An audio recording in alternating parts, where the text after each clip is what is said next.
पंतप्रधान बनावा असं फडणवीसांचं स्वप्न होतं। मोदी शहांनी फडणवीसांचे पंख छाटले। संजय राऊतांचा फडणवीसांवर हल्लाबोल।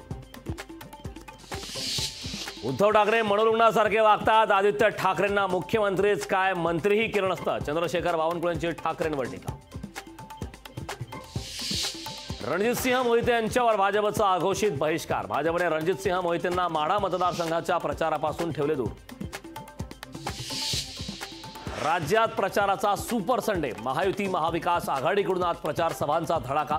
खामगावात महाविकास आघाडीचा मेळावा। बुलढाण्यात जेपी नड्डांची तर हिंगोलीत गडकरींची प्रचार सभा।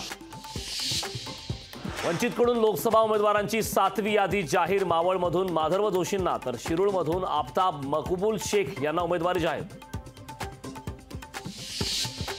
उदयनराजे भोसलेंची नवी राजकीय खेळी। उदयनराजे भोसलेंनी घेतली प्रभाकर घारगेंची भेट। प्रभाकर घारगे राष्ट्रवादी शरद पवार पक्षाचे नेते। उदयनराजेच्या भेटीनं चर्चांना उधाण। लोकसभा निवडणुकीसाठी कोणालाही पाठिंबा नाही। आपण कुठलाही उमेदवार उभा केलेला नाही। मराठा आंदोलक मनोज जरांगे पाटील यांचं स्पष्टीकरण।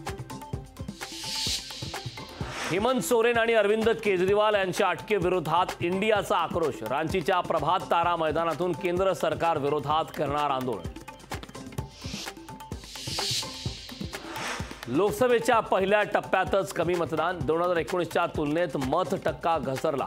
निवडणूक आयोगापुढे पुढील टप्प्यात टक्केवारी वाढवण्याचं आवाहन। मुंबईकरांना उकाड्यापासून काहीसा दिलासा। 40च्या आसपास असलेलं तापमान 34 अंशावर। आजपासून आर्द्रतेत घट होऊन उष्मा कमी होण्याची शक्यता।